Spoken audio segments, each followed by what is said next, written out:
You have some undisturbed too if you want.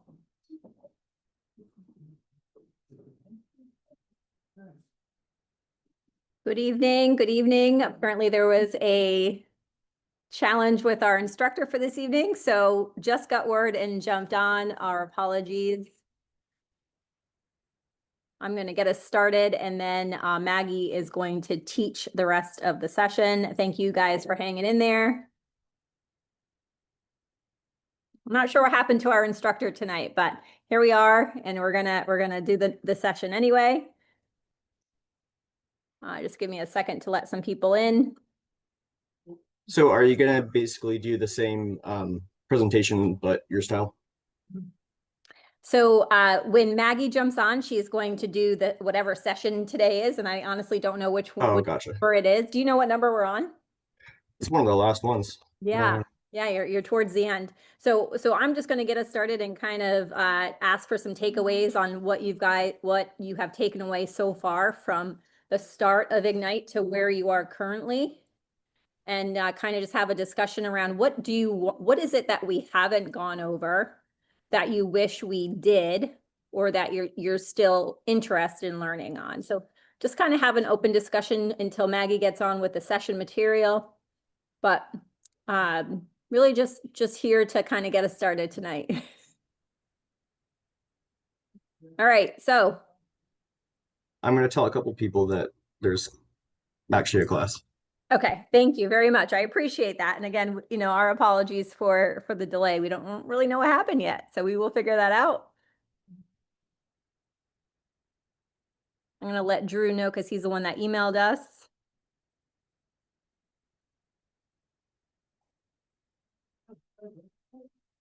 All right.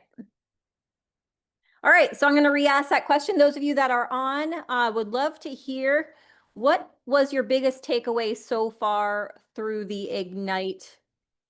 Thank you. Through the Ignite session. So just one thing that stood out to you that was really something you've taken away and you're either implementing already or you're starting to.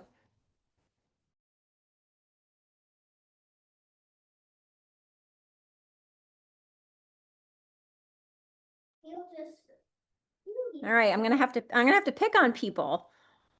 So, oh, Jamie, I saw you unmute. So, so I honestly haven't been able to attend all of the classes. I really wish that I had.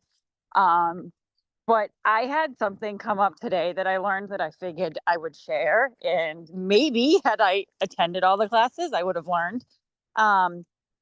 So I put in an offer for a client today, and I actually had the listing agent. It's in-house. It was referred to me through another agent in my office, but he reached out to me regarding, he thought that so I put down the $1,000 binding deposit, and then because my client was putting down 20%, I was always taught to put that, whatever they're putting down, in what is going to be accepted at P&S. And I guess you're not really supposed to hold that much in escrow. He thought I added an additional 0. So I was always taught that at the P&S, whatever the client is bringing to the table, that's what you put there.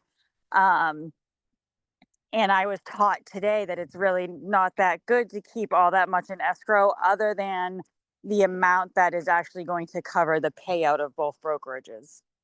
I didn't know if anybody else knew that. This was something that is such a good thing to bring up. And there's multiple things that you could do with that. Now, here's the thing. When I first got into real estate in 2001, one of my very first buyer, they were Spanish speaking, and I had to have their kids translate for us throughout the entire process. And I made the mistake, Jamie, of having them put a deposit down. That was what their down payment was. And it was significant. And 2 days before the closing, she lost her job. That means she doesn't get her deposit back. That means that they could be significantly impacted by losing that kind of deposit. And that hit home pretty hard. So what I did learn from that moving forward and I spoke to a lot of other agents and really did learn this along the way, was you don't need to put down that large of a deposit when you're negotiating an offer. Will there be certain circumstances that you may have to make some adjustments on what that deposit looks like? Yes, but you definitely do not have to put the full, if they're putting 20% down, you don't give 20%. Yeah, yep, that's exactly what I learned today. I had one other closing since I've started. And that particular buyer put down 50%. So that's how I did it in that offer, and it was never brought to my attention. Granted, the listing agent on the other side of that one was a little up in the clouds somewhere. But I just thought that was really great. And then the fact that, you know, it not only did it come from like another agent in my office, it was the actual listing agent that gave me this advice. That's good. You know, and I just thought it was really good. So, you know, moving forward, I know now that, you know, I'll go back and review, you know, maybe some classes that we have on writing an offer and stuff like that. So that way I can be a little more clear as the best way to kind of go about that. But I didn't know if anybody else knew, and I just happened to find this out about an hour ago. So figured I'd share. Yeah, no, I appreciate you sharing that. And that's a really good one because again, I learned the hard way. And you know what, let me tell you, it ended up being a good story because she got her job back. The people that, because there were buyers behind her, multiple buyers that wanted to buy that property, they released her deposit back to her, but they didn't have to, right? Wow. They could have kept that deposit, but they released it back to that family and they ended up buying a house about a month later. So it ended up working out in our favor for that. And it was such a huge lesson. So I'm so glad you brought that up, Jamie, because what I say is if it could significantly impact the client by Mm. putting that much money down, meaning change their life, like really, really, like if it's 1,000, 5,000 or 5%, and because they have more they're putting down later, it's not going, it's going to stink no matter what.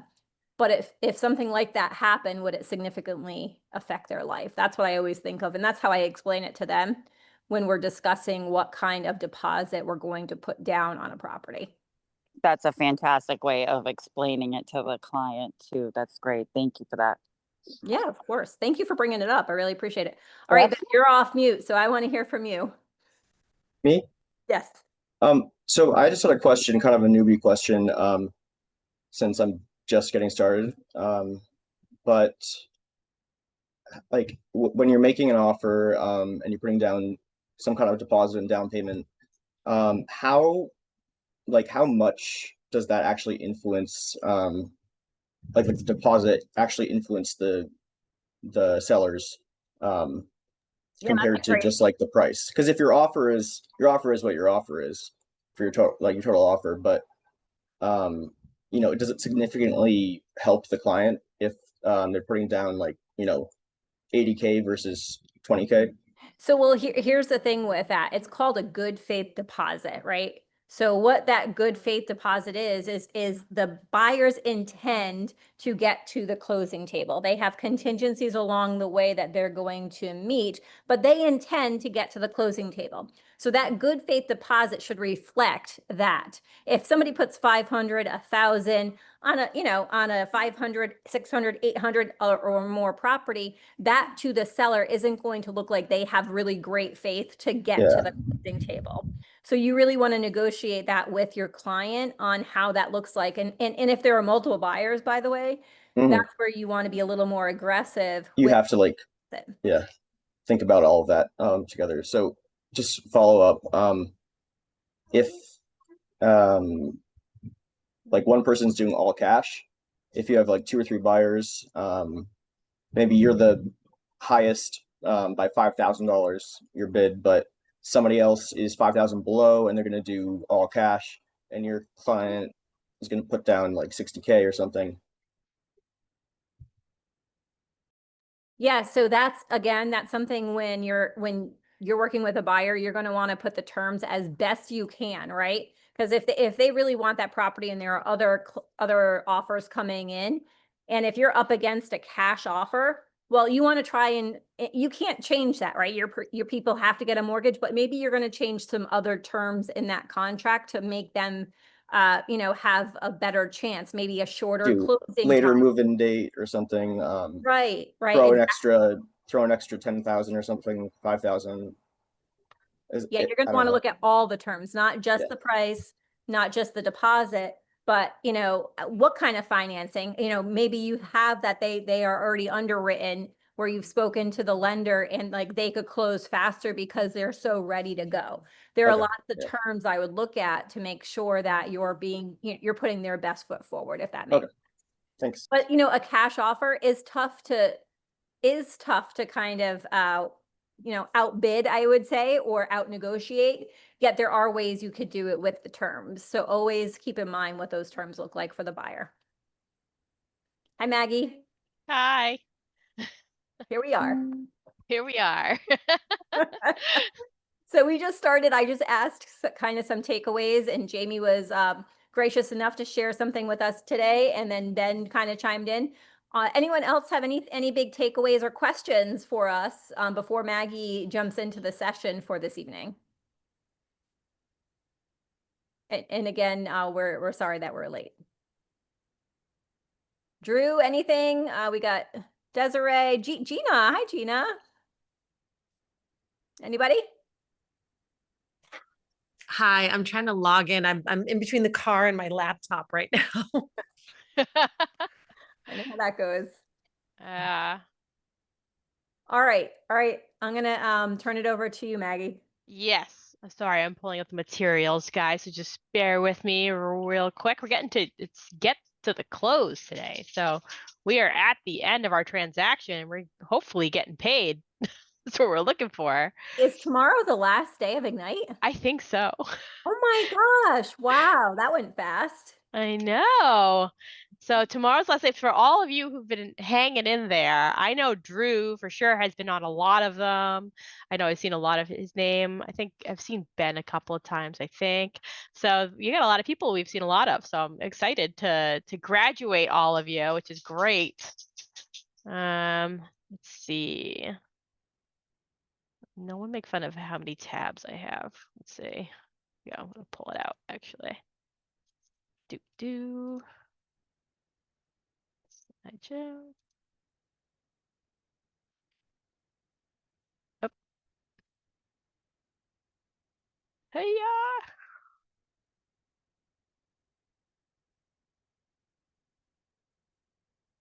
To share screen. Maggie, are we posting our sessions on YouTube? Yes, our sessions are on our site on YouTube.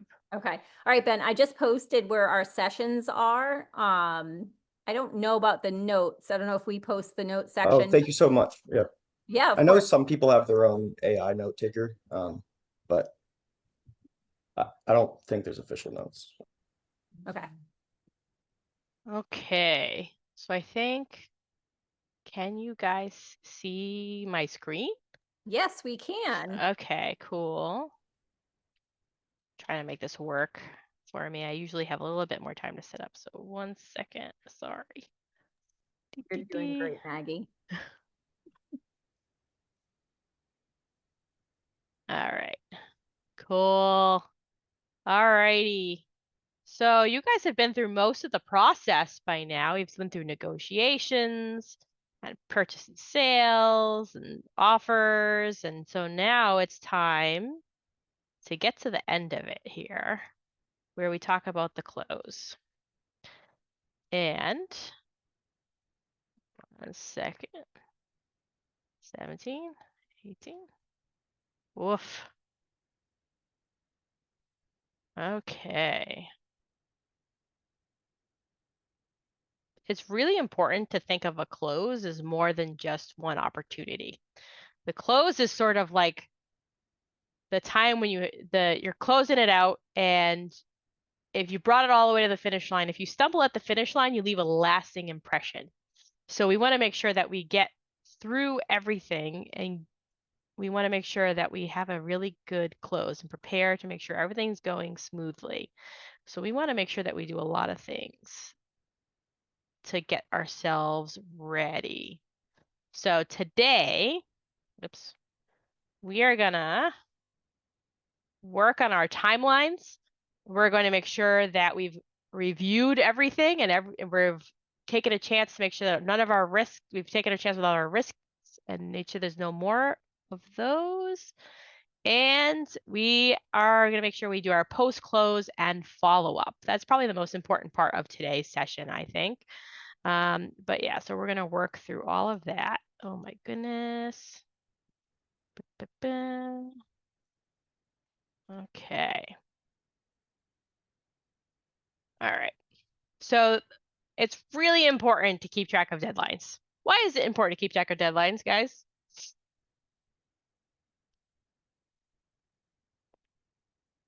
Well, it's called a deadline for a reason.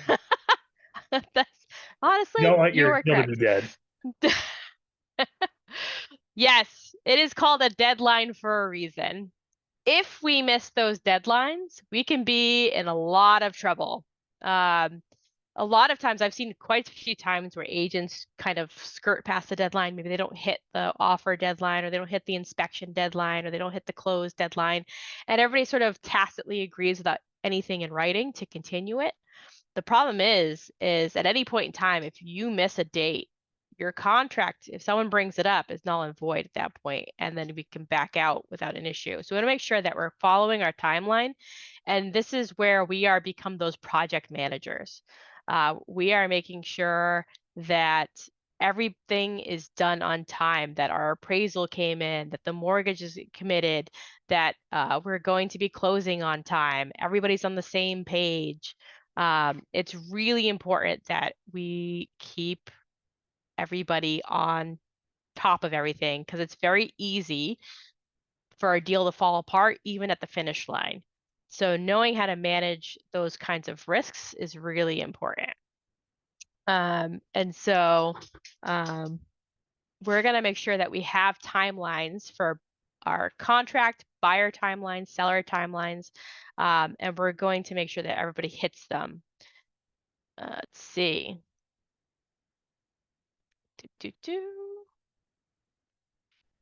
Who else do we need to keep on track? So who's involved in the transaction? Spit out some people who we need to keep on track. Who do you guys think we need to keep on track for the timeline?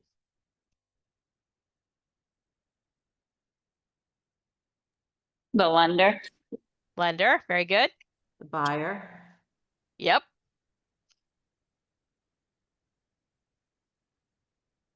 Seller, we need to make sure they're ready to go. Yep. And out of the house on time. That's also a big one. Yep. Attorneys, lenders, appraisers, property managers, tenants, movers, contractors, right? If it's all of those people we need to keep on time. And it's making sure that everybody is on top of everything. We need to make sure we know all the participants and identified everybody who's working with the buyer and who's working with the seller. So let's start working on our buyer timeline. So we need to figure out what is the first thing our buyer needs in order to close. What do our buyers need to know and do? What does the rest of the team need to know and do? Where is the transaction most vulnerable? And what are you doing at these vulnerable points to bulletproof the transaction? So let's talk about this a little bit. So, our buyer needs to do things like schedule appraisals. They need to make sure that their paperwork is sent in for them to get their mortgage done. We need to make sure before the closing happens that they get the ALTA from the lender to know that how much the money they need to bring to closing. They need to get their check or whatever it is that they need to bring for money to closing.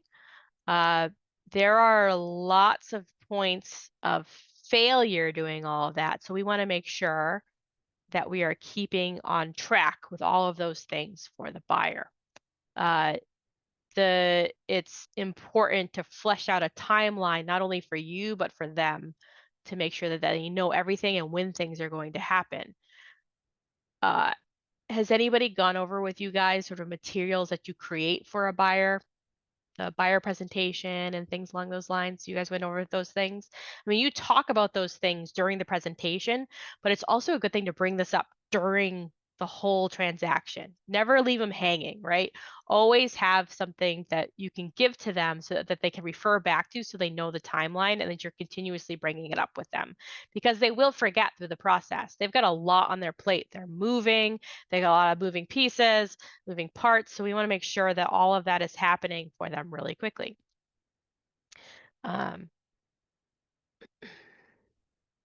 Here's sort of a little, I don't like that thing here. Skip that.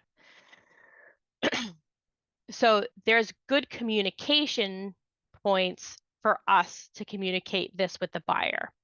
What are some places that you think we should communicate the timeline with the buyer?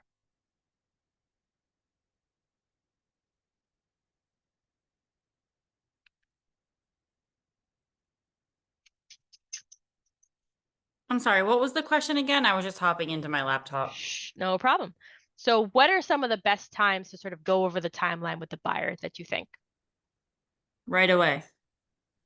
Yes, right away. But during the process, when should we remind them of what's going to happen next?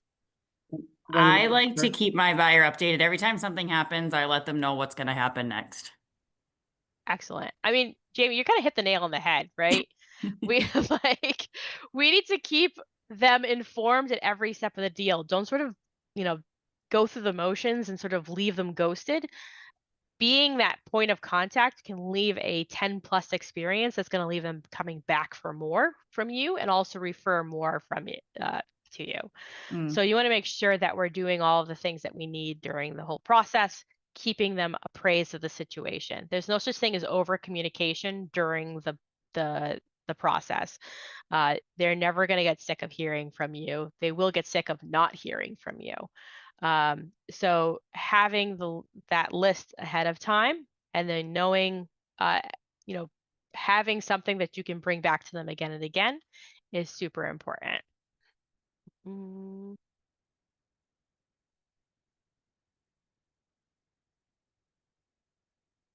So, and how you do it, they bring up here like different ways you can communicate things, having documentation that they can refer back to, talking to them, whether it's an email you send them, a piece of paper you send them, a text messages. I'm a big proponent of all of the methods of communication, so that they never feel left out in the whole process of buying and selling.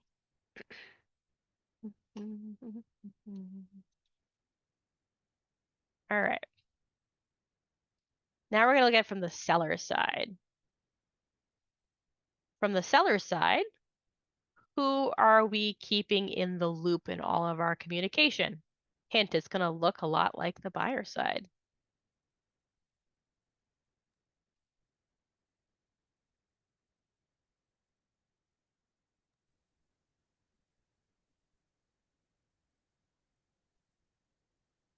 A few that you already mentioned, contractors. Tenants is a good one I didn't think of. My brain was in the standard transaction, but there's probably no such thing. So everything's a little different, right? Yes. It's a lot. It's the same people, right? I think that you bring in the buyer's agent, everybody, the lender, the attorneys, like everybody you can speak to on both sides. There's never a point where you don't communicate. I think someone brought up something really important with the timelines. And that is with a seller, you got to make sure that you are they are on task with the seller. There's nothing worse than having a seller who's kind of dragging their feet and moving out and getting everything cleared out. I think, has anybody here had that happen to them before, where a seller has not moved out of a house? I think, Jamie, sounds like you have some experience. With what? Sorry, fighting with my dogs. Ah, that's all right. Would you have any experience with a seller not moving quick enough at getting out of their house on time yet? So I had worked in a transaction where my buyer showed up to showed up to the house ready to move in on closing day, and the seller was still moving out. Yep. Moving trucks were outside and they were still trapped in the house. So I love that example because I can't tell you how many times that does actually happen. Where things at the end of the day, you're ready to close and you go to the final walkthrough and the seller has not moved out yet. I've actually heard some horror stories. I've had sellers pass out on lawns. I've heard stories about that. I've had issues where my favorite story actually, and this is a true story, where papers passed and the buyer showed up at the home ready to move in with the moving truck, and somebody answered the door. And there was a man there with an ankle bracelet because the homeowner forgot that he told his friend that he could, because the home was vacant and he could like sort of squat there. Oh my God. And he could not leave the home that night because he had an ankle bracelet and he couldn't leave because of his parole officer. So they had to wait till the next day to move in. I can see Drew's like laughing. Yeah. This is a true story. So Oh boy, I yeah, wish it wasn't. that's a good one. That is a good one. That's my favorite story. We've had issues where during the final walkthrough, stuff that was supposed to be done, that was agreed upon during the inspections, was not done. And so when those kind of things happen, like you try to avoid all this stuff by, communicating, right? And having everybody make sure that uh, everything's done on time. Having a final walkthrough is so important. Mhm. But when stuff doesn't happen, then it's sort of it's our time to shine again. I think I've mentioned before with negotiation, like we shine during negotiations. That's where we make our money. There's yet another time you have to come to the negotiating table because you have to negotiate about what the thing is that it's worth, right? So if, for example, something was not done that was supposed to be on the home inspection, the buyer then has to kind of bring that to the closing and they have to negotiate what that's going to look like. Is it money being held in escrow until whatever was supposed to be taken care of is taken care of? That is a very popular way to fix those kinds of issues. If it's a sort of a move-in issue, is the seller going to take care of the cost of the moving truck, right? There's a lot of things that have to happen at the end of the day. I will say buyers are a little more at a disadvantage when they're moving in somewhere than the seller. However, things have to happen where we have to sort of negotiate to get the thing happening at the end of the day. But part of what we do is sort of making sure everything is done ahead of time so we don't have to.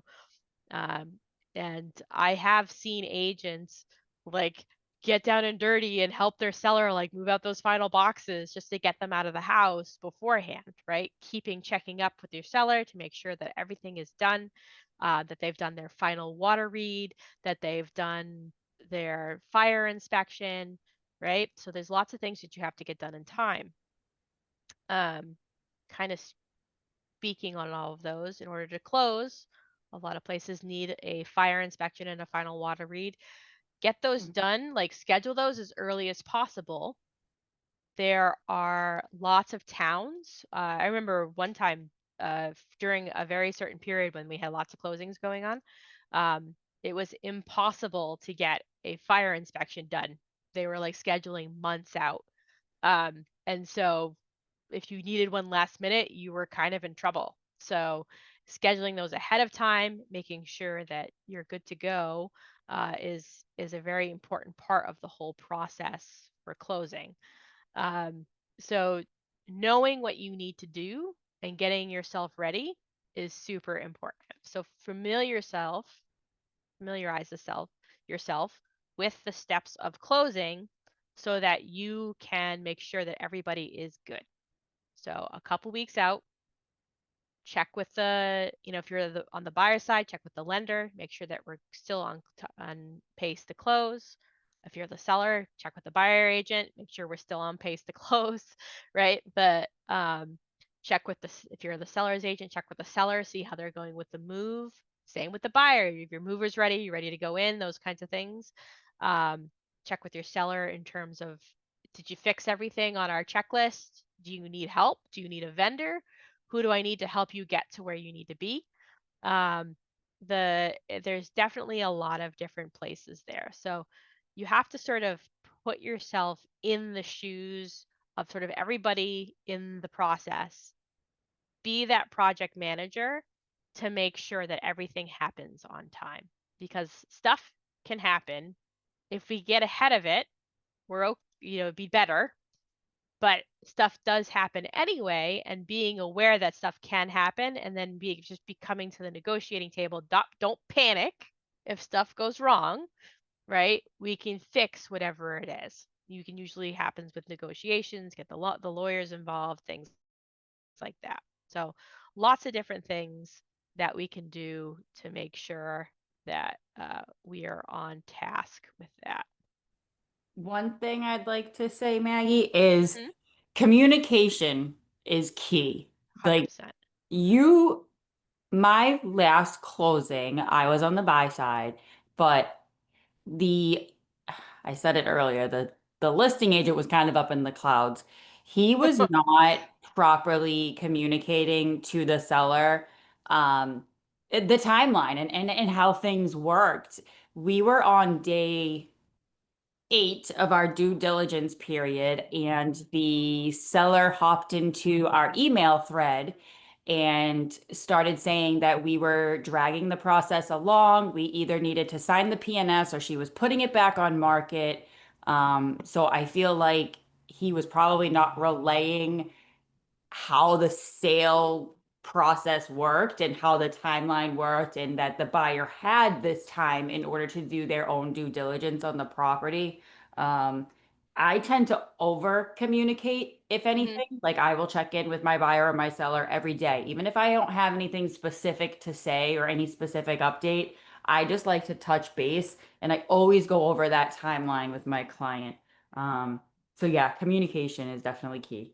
100%. I mean, it kind of all boils down to that, I think, and how well you're communicating with your side, and how well you're communicating with the other side.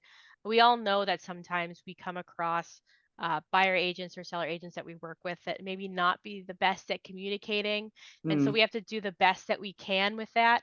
But I think if that's the case, if they're not communicating, sometimes communicating through the attorneys can help a lot. Even through like the lenders or the other parties can really bring things together. So, the more we communicate, the less likely we're going to have any issues at the end of the day. Does stuff come up? 100%, but we can be prepared for that and do stuff. I mean, there are just times stuff happens. There's a reason why I used to host, like I said, like you heard some of my stories. There's a reason why I used to host every Halloween, a horror stories of real estate, uh, fun little thing, little shindig. I used to host it every Halloween because, man, the stories that the agents have are just amazing. So I could write a book at this point. Yeah, I call them my realtor rants. Realtor rants. Those are great. Yep. I call them real estate horror stories. I love it. But it does happen. But as long as as long as you have a good head on your shoulders and that you have a good team behind you, you can usually fix most issues. There are times that you can't fix everything, but if you're doing what you're supposed to be doing, even if there's a problem that can't be fixed, if you're doing your best on your side, they're not going to look at you as the problem. They're going to look at probably the real issue that sort of happened. So For sure, yeah, absolutely. as long as you're doing your part. So communication is the best thing you can do for that. Okay, so we're just gonna skip all that. So any ahas about that first part? My big takeaway was the line you said, they'll never get sick of hearing from you, but they will get sick of not hearing from you. Mm-hmm. It's so true.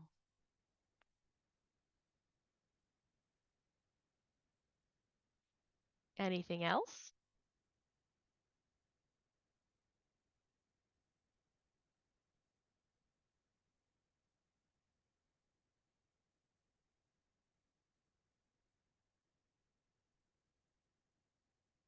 Any other ahas? Anything? Thoughts? One more.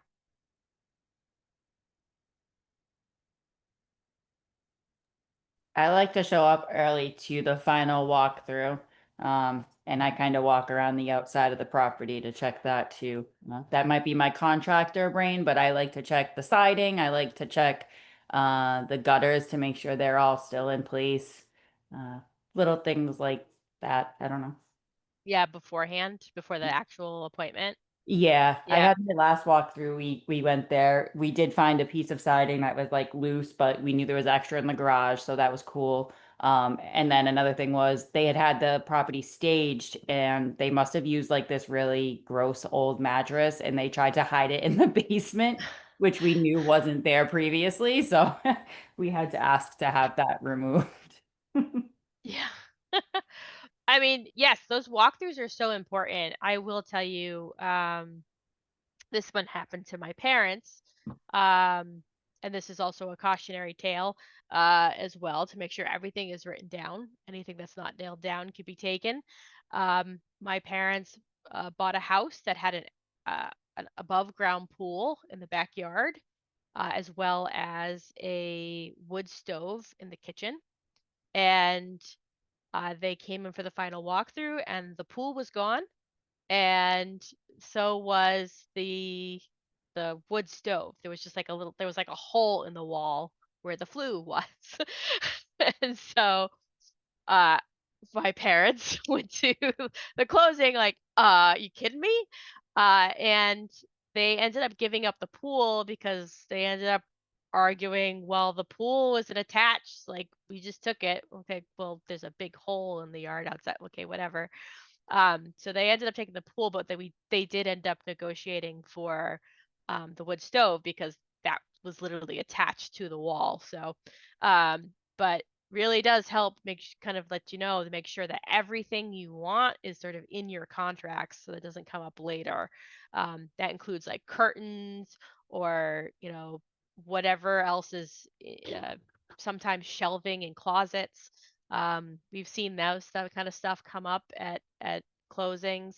I've had paint left behind, like oil-based paint, which old, no, not good paint. Um, so there's a lot of things that you should make sure you pay attention to during that final walkthrough. Sometimes you can bring it up. If it's a small thing, you just kind of might not be able to do anything about it. But um, there's definitely walkthroughs. Don't let your buyer not do one. It could find that person who's still inside the house. Like the other story that they regretted not doing a final walkthrough, that buyer. Just because it's vacant doesn't mean you shouldn't do one. So, really important. Okay, so risk avoidance. I mean, we kind of talked about this. Um, Communicate clearly and often with everybody. Set expectations for what's the process is going to be, what it's going to look like, um, what happens if not everything is done, right? Set all the expectations and maintain, this is a big one, maintain your professionalism throughout. Um, One of the things we do as agents is we are here to calm the situation down. We are not here to rise to the level of emotion of our clients. That doesn't solve problems. In fact, it makes problems worse. I have seen many time where we're just as aggrieved, we feel just as strongly about things as the buyer and the seller, but when we both rise to that occasion, we can't get anything done because we're both now so mad that we can't negotiate on anything, right? Like there's no way to like bring everybody back to the table and get things done. Um, we can be that sort of calming balance, that sort of the person who maintains their professionalism, who stays calm in a tough situation to get the deal done. And so make sure we kind of act like that therapist sometimes in a way to bring problems to a close. That's what we're there for. So making sure that we maintain that uh, uh, I don't know, baseline of emotions can save the day and makes you look good for the client, right? Because if we're the problem solver, or if we're the ones who can solve the problem because we kept a cool head, then they're gonna love that, right? If we, continue to shake the bag of cats up and let them out, that's not gonna be it's not gonna solve any issues. It's gonna make them worse. So always make sure that we maintain our professionalism throughout. Um, knowing ahead of time, where is the deal at risk of falling apart, right? Is it going to be that they're not going to fix the things they're going to fix? Is it going to be that the buyer isn't going to get we think the buyer may not get their funding, or we think the appraisal's not going to come back, or you know, there's ways for us to be proactive, to look at the deal, kind of figure out where there might be pitfalls and sort of solve for those before they happen. To keep the deal alive. And to keep the deal alive, it's just communication and just trying to figure out a way that both sides will be happy at the end of the day. And this is a big one. Always act in your client's best interests, even when it seems in conflict with your own. This can be problematic sometimes if you're having an issue with somebody, but you always act in their best interests. We're never going to try to force somebody to do anything. It's always their decision, whatever happens. So if something happens at the 19th hour, and they just don't want to continue, then that's what we have to do. It depends on what side they're on. Sometimes you have to tell them to consult with their attorney before they make kind of gut reaction decisions. I've seen sellers try to back out of the deal at the closing table. That those have been nightmares of situations where everybody says you shouldn't do that, and they do it anyway, and they usually end up losing in court in the end. But stuff will happen, but you always try to make sure that their best interest is always at heart. Any thoughts on risk avoidance?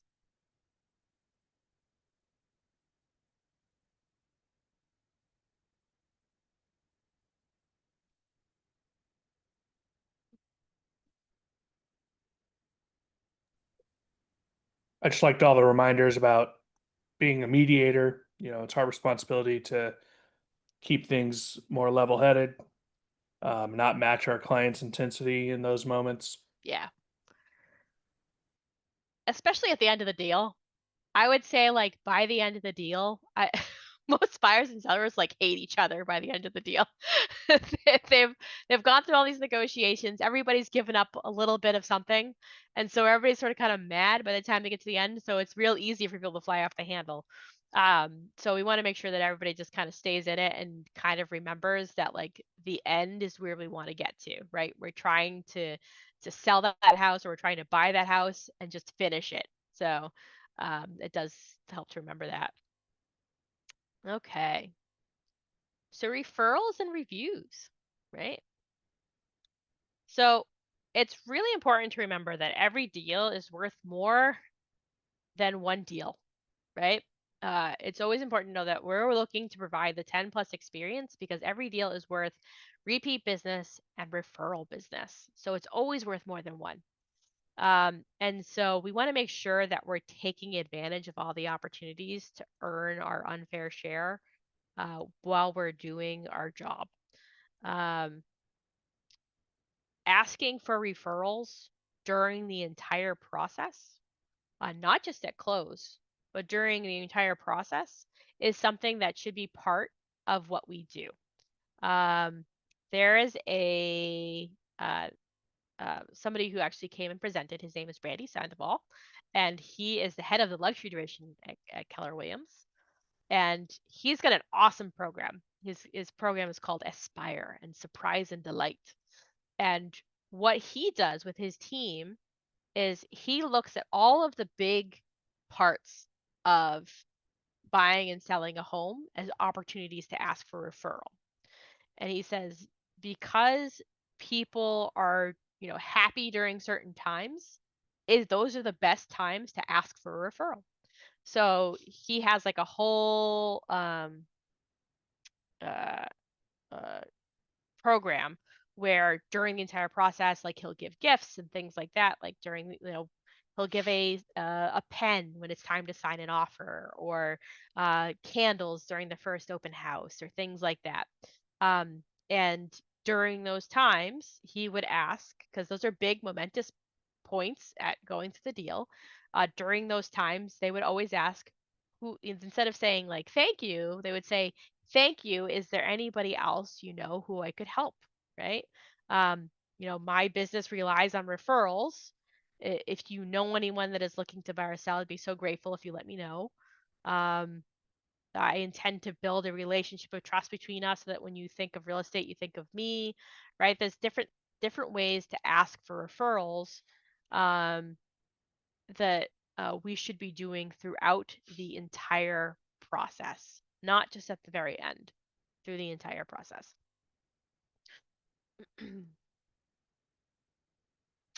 But not only should we ask for referrals, we should be asking for client reviews. Why do you think reviews are important?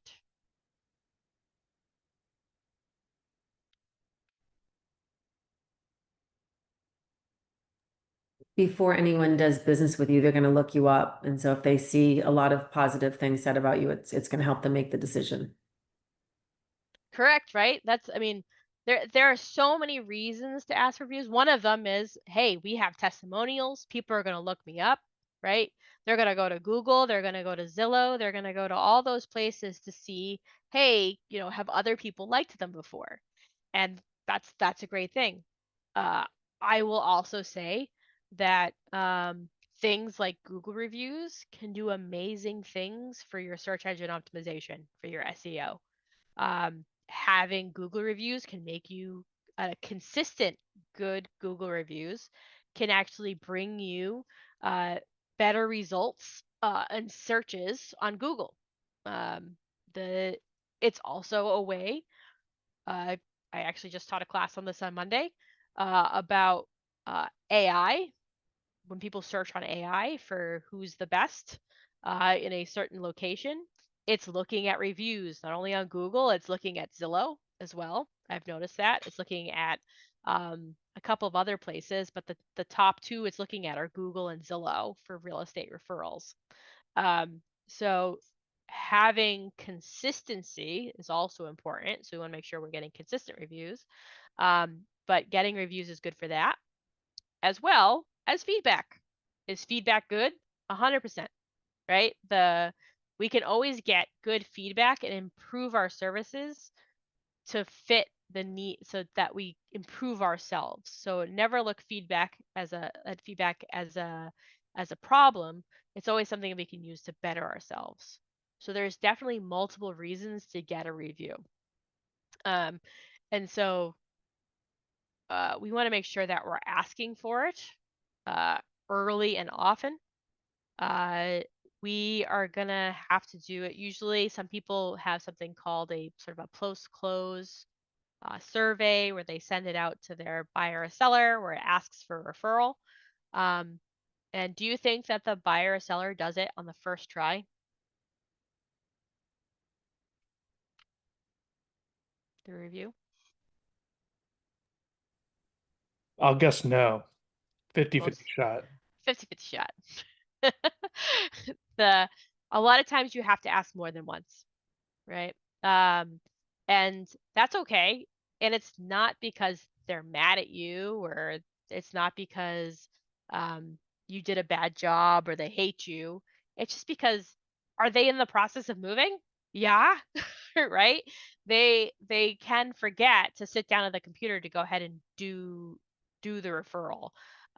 Sometimes it takes a couple of reminders. It's okay to ask more than once for a referral, right? 3 or 4, like 3 times, sometimes 4 times, like giving it some time, usually helps if you give a little incentive too. Like, if they do it, like, oh, I'll send you a coffee or whatever. We want to make sure that uh, we're asking multiple times to get those referrals because you're not always going to get it on the first try. There. Because I can tell Jamie has been in this business for a little while. When do you ask for referrals, Jamie? So I'm actually sorry, I was writing notes because that after survey is like such a great idea. Mm-hmm. I usually ask right after closing. Right after closing. Yep. Yeah. I would say most people do. You can ask for a survey during the process. I do think that a lot of people do ask afterwards, and that's not a problem. You just got to make sure you get it. Is really the issue. So like I said, more than once is something that makes a difference. But Mm. it helps with the getting people always are looking you up online. It's better for your SEO. It's better to be found on an AI search. It's better 100% of the time if you get them. And if you can get them in multiple places, that's excellent too. Sometimes you have to put them up in multiple places yourself. But if you can get them to do more than one, get them to do one on Zillow and get them to do on Google. And then you can see those are the two you really want. I usually aim for Google. I have been trying to get in touch with Zillow since I joined KW because Yeah. for whatever reason I can't get into my Zillow account. I think it's linked to my old brokerage's email. Oh, interesting. Oh, Yeah. yeah. Oh, good luck. Yeah. Zillow's customer service is the worst. I haven't had anybody answer me yet, so Well, I wish I could say I know a guy in Zillow, but I don't. It's the one like place I don't know a guy. Um, we're always saying that. Like, I know a guy. yeah. But yeah, keep at it because Zillow is a great place for referrals. Yeah, I know a Yeah. lot of consumers use Zillow, at least as a starting point or some sort of jump off point. So, Yeah. whether it's researching the agent or researching houses to buy. So, for sure. Correct, yeah. But those are the two big ones. So Zillow and Google. Google is so good for your, like I said, SEO and just people go to Google is where 80% of people go look for reviews. Mm. So it's a great place to start too there. So you can't go wrong there either. So Is it good? I heard it's good, like if a client is leaving a review on Google, mhm. to use your name and then the city that they placed you in. Is there any truth to that? Do you know? Yeah, there is truth to that. It's hard to tell people what to write in a review. Like you're just happy that they do it, right? A lot of times. Um, However, Google does look at keywords inside of the referrals, believe it or Makes not. sense. So if Yeah. you can get them to write something specific, get them to write something specific. But sometimes, it's just as good to just get consistent referrals, right? If you're not getting one every 3 months or so, you gotta, beef that up. So, Mm, that makes sense. um, yep, it makes a big difference. So, great question though. All right, so let's talk about ahas from referrals and reviews.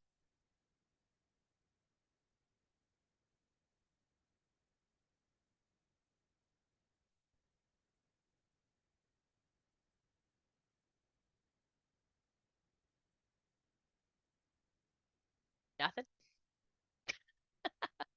Ask for the referral multiple times. Thank you. Yeah, multiple times. Many, like it's okay to ask more than once. In fact, by like the third time, they kind of feel bad about it. They'll go more likely go do it for you. I like the idea about the different kind of gifts throughout the process. Those are going to make good reminders in the long run. Mm-hmm. It's celebrate like people tell you all the time, like to celebrate the small wins, right?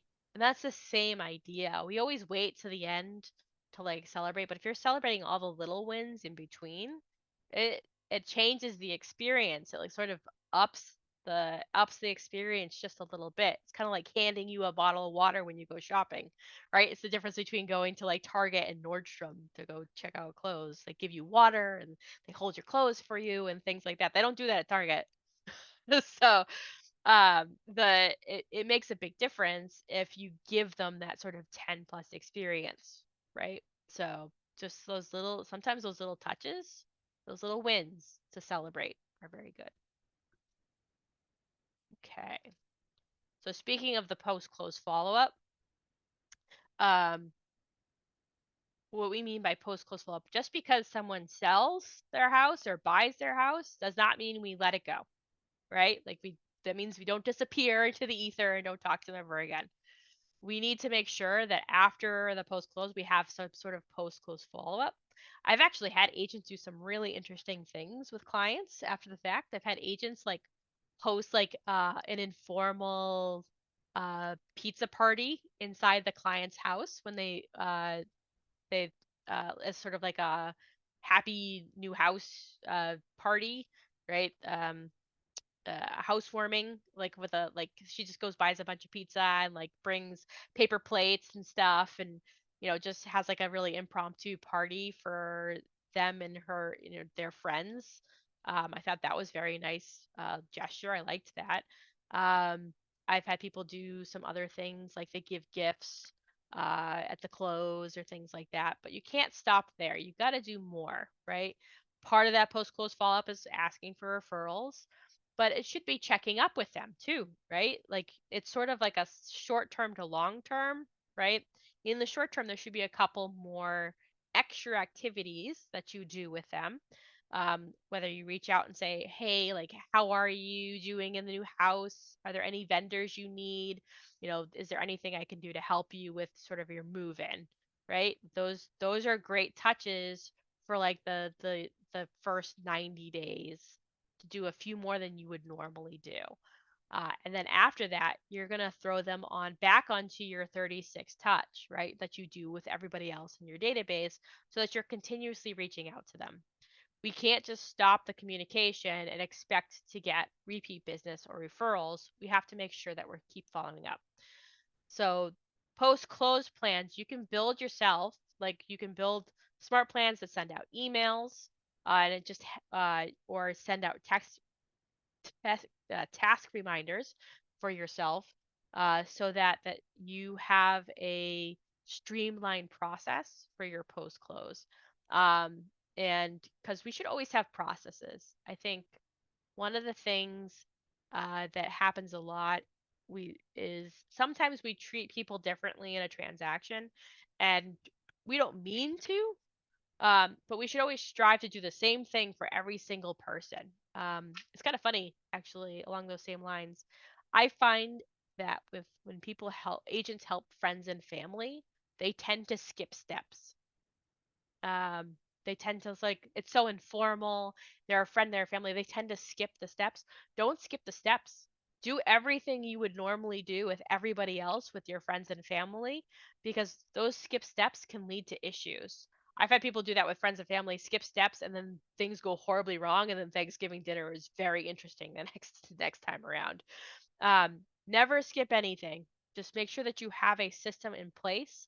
Build that smart plan, build that checklist so that everything is the same, and it's the more touches that you can do, the more that you can do for every single person it's not going to hurt you in any way, shape, or form. So everybody gets the 10 plus experience no matter what. So make it a process. Everything in what you do during a transaction should be almost a checklist for yourself, right? That everybody, you're doing the same thing every single time. Smart plans can help you with that, because if you start someone on a plan, like emails go out at the same time, task reminders that get sent for you, like you have those kinds of checklist items already done for you.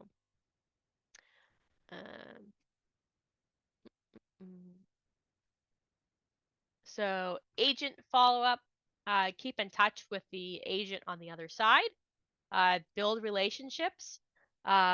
This is a really important step. Everybody kind of forgets about this, but we all get something called profit share in Keller Williams, which means we all get a piece of the profit of people we help grow the company with. It's just another kind of way to sort of make money in real estate, which is great. And to help people change people's lives. If you help bring somebody over, right? If you had a great transaction with somebody, ask uh ask them if they wouldn't mind say to the other agent, you've been such a great help in this transaction. I'd love to tell my team leader about you, and that and I told my team leader all about you and how well you did, and she wants to give you a call to congratulate you and to say thank you. Is that okay? Right? Just a simple little touch like that can make a huge difference. You can invite people to classes. You can give them the red book. You can give them the shift book. The especially if you see an agent who maybe needs a little help with education or things like that, we can help them here. Make sure you sort of you don't forget that there's an opportunity there too on the other side with the agents that you work with. So don't forget about that opportunity that does exist there. So just a simple introduction to your team leader can make a huge difference in your life as well as theirs. So you want to make sure that you don't forget this little step here to make an introduction.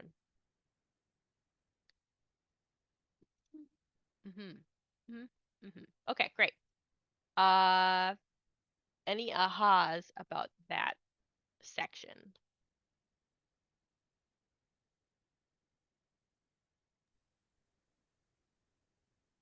I'm actually gonna aha what you were just sharing because the whole like downline process, I my brain had been just kind of, assuming that meant like agents new to real estate, but it doesn't have to be that case. Does not have to be the case. It could be anybody. Um, the it can be anybody you work with, right? We have so much education and so many opportunities here that sometimes just a little introduction can really help bring that light to them. Gina, you came off mute. Yeah, I like the idea of doing something like a pizza party for their first night. You know, it's so stressful when you're moving, and just to even just drop by and be like, here's some pizzas for you and your family. That's just, that would go a long way. Yeah, that's huge. I mean, we've all been, I don't, anybody here who's bought a home, like I moved to the first night and you're just boxes everywhere. You have no idea what's up and what's down. Like, I think everybody eats something takeout the very first night. So providing one or two of those for people is not a bad idea whatsoever. And with a little party like that, guess what? Not only do you get to help out the buyer, but you also get to meet all of their friends. So there's a little extra bonus there for you. Yeah, I love that. I've heard that idea before, like some sort of, dinner or whatever. The fact that you brought up pizza party, I just had kind of like a light bulb go off in my head. My last buyer is actually a general manager for Domino's and has 5 stores. So if I were to happenly stop by one of her stores to pick up pizza for another pizza party, it would kind of give me that opportunity to say, oh, hey, how you doing? Like, I'm just here to grab a couple pizzas for, whatever. Just don't bring all cheese. I love that. I love it. No, I think that's good. I mean, hey, because I said, like, I know a guy, right? I know a guy. Yep, I do. I know a guy that does the pizza. Yep. And she would be more than happy to like help with something like that. So I think that's pretty cool. Yes, I think that's fantastic. Yeah. Yeah. Good night. That's why my camera's off, because my dogs are. Okay. Sorry, there's a couple of messages here. Just don't bring all cheese. I worked for Domino's and they would always do cheese when they donated pizzas for a party. Thanks, Ben. Yeah, you gotta have a pepperoni in there somewhere at least. That's great. Domino's actually has great bacon pizza. Just saying. Oh, my daughter loves Domino's. She would kill for Domino's. My daughter would eat pizza every day if she could, if I let her. I think the same, honestly. That and chicken nuggets, where it would be You'd be swimming in them. Yeah. So yes. Yes. So we want to make sure, like I said, it's more than just one process. We want to make sure that we do our post close. We're continuing. We have a system for the post close, and then that system rolls directly into our regular 36 touch. So after that sort of quick burst of connections, we're still reaching out to them on a consistent basis because they're part of our sphere of influence at that point. Right. So we're still after that. We're contacting like 4 times a year. We're doing all the other things. We're sending them, we're doing the emails, we're doing the touches, inviting them to events, all that good stuff. So we're just rolling it right into it. And that's really sort of how it goes with it. Okay.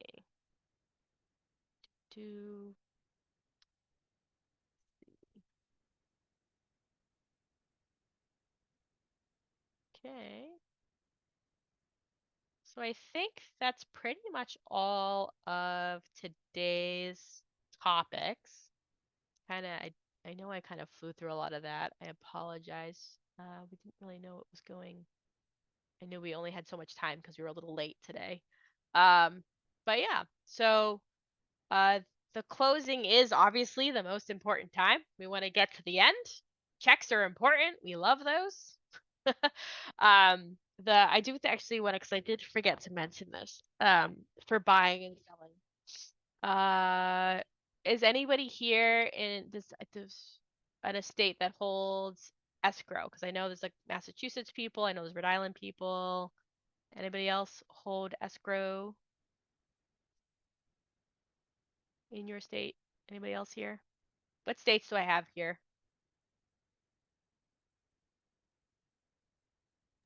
A Mass. Mass, yeah. Everybody Mass? Shout it out if you're not. Rhode Island. Rhode Island, There you okay, yeah. Thank you. Okay, and Rhode Island's an escrow state too. I think most New England is escrow. I think some of them aren't, but so just for closing sake, right? Some of the things that we have to do, because I didn't bring this up, but you're going to need to make sure that your commission bill is done in time. So like your commission bill needs to get to the other agent and the attorney about a week before closing. If you are holding the money, you got to make sure that you know if there's any excess that you can bring excess to closing, or send that to the attorney, or do what needs to happen for that excess in order for so when I mean by excess, that means that we are holding too much for the commission, or we're basically holding any money for the commission, right? So any excess more than our commission needs to go back to the attorney so that the funds can get separated out beforehand. So you need to alert your office so that they can have that money ready. So there's parts for us to do as well to get ready for closing that we want to make sure on our end. We want to make sure our paperwork is all in so that we get paid quickly, because we get paid at the end of the deal. We definitely want it. So we want to make sure that all of our stuff is compliant, all of our paperwork is signed. That's actually really important too. Make sure that you're compliant with everything before the end of the deal. I can't tell you how hard it is to get a signature on something after the deal closes. Once the deal closes, nobody responds to sign anything. So you want to make sure that you're all compliant. You don't need any signatures. You're good to go before the end of before the bottom line is signed too. So I didn't bring that up. I should have, but it wasn't in the materials, but I think you all should know. So, all right, cool. That's it for today. I'm going to stop my share. I know you guys have there's one episode left. So tune in tomorrow for the final episode of Ignite. But yeah, so I mean, any questions at all on this or anything that you guys have? So I gotta say, what you were just talking about the holding of the escrow made sense.